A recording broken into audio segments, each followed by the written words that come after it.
কথা ছিল ঘরের মাটিতে ভুটানকে আতিথেয়তা দেওয়ার, তবে চলমান রাজনৈতিক পরিস্থিতি বিবেচনায় রেখে তা আর হয়ে ওঠেনি। বাফুফের সিদ্ধান্তে এবার ভুটানের মাটিতে গড়াবে দুটি প্রীতি ম্যাচ। সেপ্টেম্বরের ৫ এবং ৮ তারিখ ভুটানের বিপক্ষে লড়বে কোচ হাভিয়ের কাবরেরার শিষ্যরা।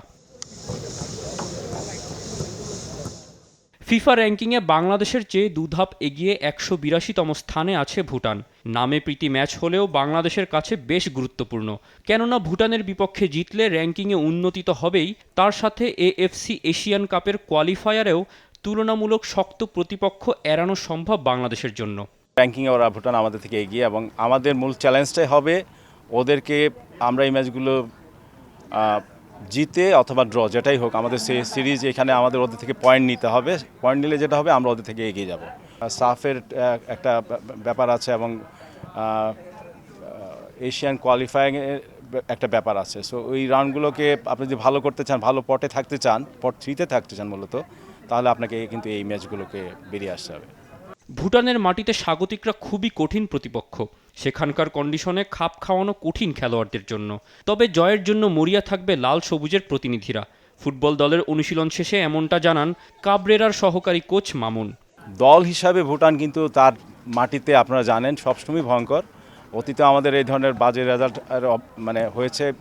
সমসাময়িক সময়ে বিশ্বকাপ বাছাই পড়বে হংকংয়ের মতো দল তাদের কাছে 2-0 গোলে তাদের মাটিতে হেরেছে। সো ভুটান তাদের মাটিতে কিন্তু অলওয়েজ ফেভারিট।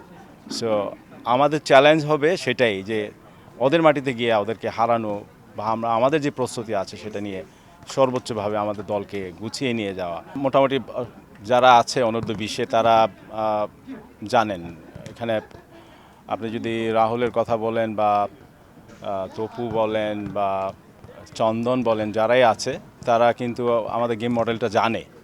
সো এটা বরঞ্চ ওদেরকে, ওরা যে ওখানে খেলছে এটা আমাদের জন্য একটা প্লাস, কারণ ওরা অলরেডি এই নেপালের যে এনভায়রনমেন্ট অনেকটা ভুটানের মতোই, সেই এনভায়রনমেন্টের সাথে এবং যে অল্টিটিউড উচ্চতার যে কথাটা বলছি সেটার সাথে তারা অলরেডি অভ্যস্ত হয়ে গিয়েছে, এবং এটা আমাদের জন্য প্লাস। ওই প্লেয়ারগুলোকে আমরা যদি আমাদের টিমে নিতে পারি, এটা আমাদের জন্য ভালো হবে। পাকিস্তানের মাটিতে টেস্ট জয়, অনূর্ধ্ব-20 দলের খেলোয়াড়রা সাফ ফুটবলের ফাইনালে। এবার জাতীয় দলের গোলকিপার মিতুল মার্মা জানিয়েছেন দেশের মানুষের জন্য তারাও ভালো কিছু উপহার দিতে প্রস্তুত। তার উত্তরসূরি ও ভারত জয়ের নায়ক অনূর্ধ্ব-20 দলের বদলি গোলরক্ষক মোহাম্মদ আসিফকে ফাইনালের জন্য শুভকামনাও জানালেন মিতুল। আমাদের প্রায় সময় কন্টাক্ট আছে সবার সাথে, যেহেতু সবাই প্রিমিয়ার লিগে খেলে, তো আমরা আমাদের সাইড থেকে চেষ্টা করেছি অ্যাপ্রিসিয়েট করার। তো ফাইনালে অবশ্যই শুভকামনা থাকবে, যাতে বাংলাদেশের হয়ে একটু ভালো কিছু উপহার দিতে পারে। প্রথমত হচ্ছে আমাদের যে হাতে যে টাইম আছে এটা হচ্ছে অনেক শর্ট। তো এই শর্ট টাইমের ভিতরে যে একটা টিম রেডি হওয়া, তাছাড়া আমাদের লিগ শেষ হয়েছে প্রায় 2 মাস আগে, তো এই ক্ষেত্রে অনেকটা চ্যালেঞ্জিং। আমাদের এটা সবাইকে মানিয়ে নিতে হবে। দেশের এই পরিস্থিতিতে আমরা সর্বোচ্চ চেষ্টা করতেছি, যারা বাংলাদেশের হয়ে প্রতিনিধিত্ব করতেছি তারা যাতে ভালো কিছু করতে পারি, কারণ এই মুহূর্তে আসলে সবাই মন মানসিকতার দিক দিয়ে একটু আছে।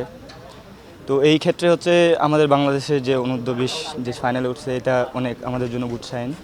তো আমরাও চেষ্টা করব যাতে আমরা যে নেক্সট ম্যাচগুলো আসছি এইগুলা উইন করে আমরা একটু ফিফা র্যাঙ্কিং যদি আগাইতে পারি, তাহলে আমাদের জন্য এশিয়ান কাপের জন্য আরও একটু সোজা হবে।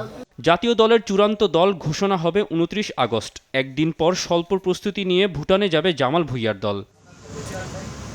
মোহাম্মদ তৌসিফুল হাসান, দেশ টিভি, ঢাকা।